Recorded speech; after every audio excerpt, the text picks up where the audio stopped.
एक बड़ी फजूल किस्म की स्टोरी गुजरी, जो ये हमें बड़े मजे से कहते हैं ना, अल्लाह इस्लाम कबूल करोगे तो अल्लाह बुराई से इंसान दूर रहता है। जितनी नमाजें नमूजे, बड़ा कहा जाता है ना, जो बड़ा नेक पाक साफ आदमी है, नमाज 5 वक्त का नमाजी परहेजगार है, ये कैसे हैं कि मौलवी जो है सबसे गंदे काम करते हुए पाए जाते हैं। और इस नमाज का क्या फायदा, इस कुरान को पढ़ने का क्या फायदा कि सारा वक्त आपने कुरान की आयतें पढ़ रहे होते हैं, लेकिन आपके जहन में गंदे ख्यालात क्या होते हैं। और गंदे ख्यालात ये नहीं कि बाहमी रजामंदी से सेक्स किया जाए, उसको ये बड़ा बुरा कहते हैं। लेकिन एक बच्ची को, इस मौलवी ने, ये जो आपको फोटो दिखाई, इस मौलवी ने एक बच्ची को मस्जिद में बुलाया, अमरोहा डिस्ट्रिक्ट इंडिया में का वाकया है, और उसके साथ जिनसी ज्यादती की। और बच्ची ने कहा कि मौलवी ने मुझे कहा कि आके मस्जिद की सफाई कर दो। और फिर जब उसने, लड़की ने सफाई वहां करने जब वो पहुंची, तो इसने उसके साथ जिनसी ज्यादती की। और based on the complaint of the victim's family, the police have registered a case, the accused has been sent to jail. और ये इंडिया है, इसलिए वहां पे आराम से इसको पकड़ के फैंटी नहीं, सॉरी, जेल में डाल के, आई होप कि इसको 20-25 साल के लिए जेल में जाए। तो ये इनके हालात है। जिधर देखो, इंजीनियर मिर्जा साहब का मैं कॉल हमेशा बार बार रिपीट करता रहूंगा, वो कहते हैं शायद कोई ऐसा मदरसा या कोई मस्जिद ऐसी जा हो जहां पे ये काम होता हो। नहीं नहीं, ये नहीं कहा उन्होंने कहा शायद कोई ऐसी मस्जिद मदरसा हो जहां पे ये काम ना होता हो। मीनिंग, अच्छा, इसका जब मतलब आप पूरे भी नैरेटिव को, कुरान को देख लें, हदीसों को देख लें, जो इन्होंने बनाया हुआ है, आप उसको डिमोलिश कर सकते हो।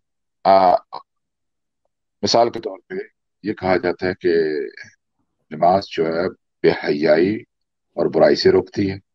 कैसे रोकती है? मुझे बताएं कि कैसे रोकती है। नहीं इनको रोकती। बेहयाई से रोका जा रहा है। एक आदमी जो है, आप मुसलमान है, वो तो कहेंगे कभी कभी पढ़ता होगा, तो एक जो वहां पे इमाम है वो तो रोज वो तो हर नमाज वक्त। पढ़ता है। यस। अच्छा, उसको बेहयाई से नहीं रोकी तो तुम्हारे केस तो तुम्हारे खिलाफ खुद बन रहा है फिर। झूठ है ये जो बात आप कर रहे हो कि नमाज यस। रोकती है। यस। आप इनवैलिड होगी आपकी स्टेटमेंट। इनकी अच्छा, इसमें हर मैं बात।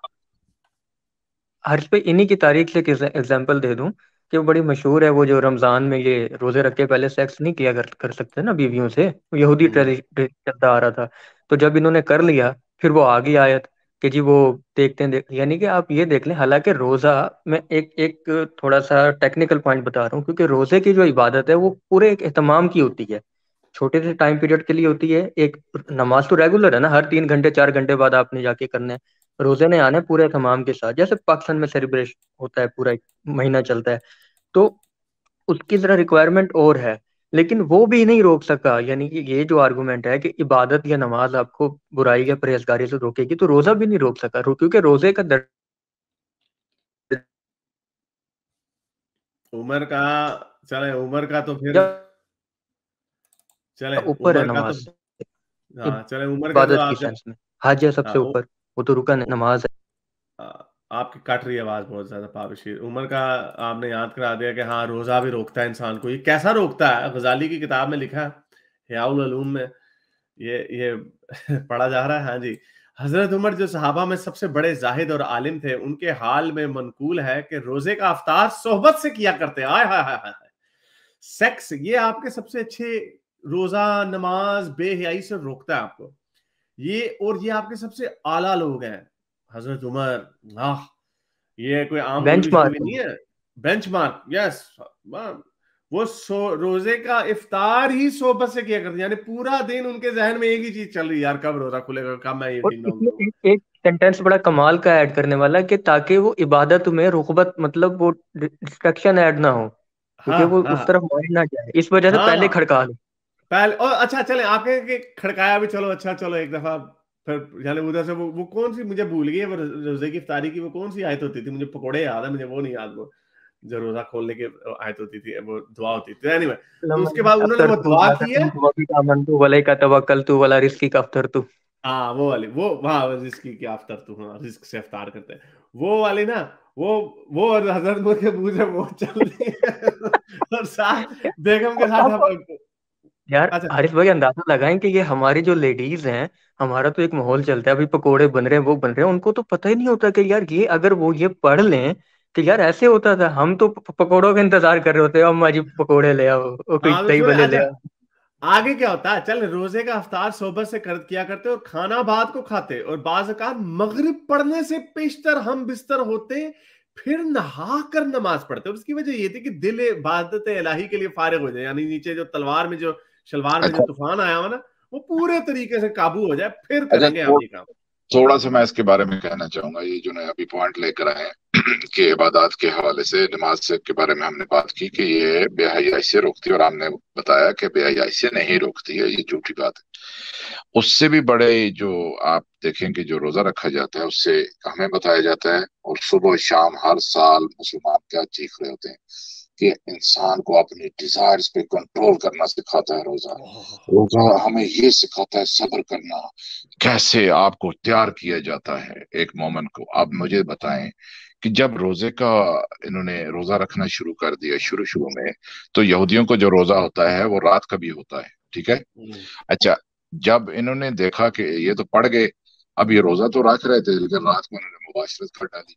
कुछ ने कहा कि मुसलमानों ने, और कुछ ने कहा कि हजरत उमर ने। अच्छा जी, उन्होंने मुबाशरत कर डाली, और प्रॉफिट को जब उनको पता चला कि यार ये जो हमारी पब्लिक है ये तो काम यहूदियों वाला रोजा तो नहीं रख सकते हैं, तो उन्होंने जी काम चेंज कर दिया कि सुबह से लेके शाम तक रोजा होगा, अब हमारा रात को जो मर्जी मजे करने करो। तो एक पॉइंट मेरे सिर्फ ये, अभी मैं उस तरफ नहीं जा रहा कि किस तरीके से उसको बदला गया, मेरा पॉइंट ये है कि अगर उनके अंदर तकवा नहीं आया रोजा रखने से, और वो रोजे की हालत में ही वो पड़ गए, आप अंदाजा लगाएं रोजे की हालत में ही रात को वो पड़ गए, तो रोजा भी इनकी जो नमाज नहीं इबादत पढ़े, नमाज पे नहीं पढ़े, खाने पे भी नहीं पढ़े, हालांकि पूरा दिन बंदा भूखा रहे ना, तो बंदे को, हमारा तो सही बात है नहीं, पागल जी, हम तो पकोड़े हमारे जहन में होते थे। मैं कुछ और बात कर रहा हूँ। रोजे की हालत में वो पड़ गए, यानी जो रात को जो रोजा रखा जाता था यहूदियों की तरह, उन्होंने रात को कार्रवाई डाल दी, रोजा रख के भी कार्रवाई डाल दी। आप अंदाजा लगाएं। अब ये इनके सारे क्या क्या इनके बोंडे दावे हैं। अगली लाइन तो सुन लेना सर, आप सर अगली लाइन पता नहीं आपने सुना है, मैंने बड़ी दफा दिखाया। अच्छा, शैतान का वो ये काम, इसकी वजह ये थी कि दिल इबादत इलाही के अलावा फारिग हो जाए और शैतान का सामान उसमें से निकल जावे।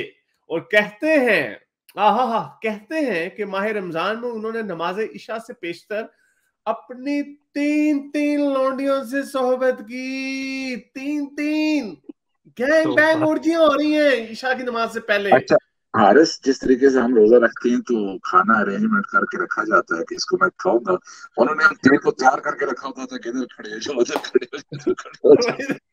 यार ये तो इससे गंदा नंगा मजहब तो कोई और हो ही नहीं ना सकता यार फिर हमें कहते हैं कि आप बात करते हो तो हमारी तौहीन हो जाती है, हमारे जज्बात भड़क जाते हैं। हम हकीकत जो लिखा हुआ वो भी पढ़ के सुना देने गुस्सा आ जाता है यार, क्या करें। ये मेरी नहीं है ये कहानी, ये मैं आप ये गजाली की किताब है हियाउल उलूम, ये उसका पेज नंबर 54 है, 54। ये आपको मैं इसका और ये उर्दू में लिखी हुई है, किसी ने कोई अंग्रेजी में किसी यहूदी ने नहीं लिखी हुई, उर्दू में आपकी आम दुकानों में ये बिक रही है, जिल्द 2 हियाउल उलूम उर्दू। मेरे इस नेक काम को जारी रखने के लिए मुझे पेपैल या पेट्रियन पे जरूर सपोर्ट कीजिए, ताकि मैं अपना पैगाम ज्यादा से ज्यादा लोगों तक पहुंचा सकूं।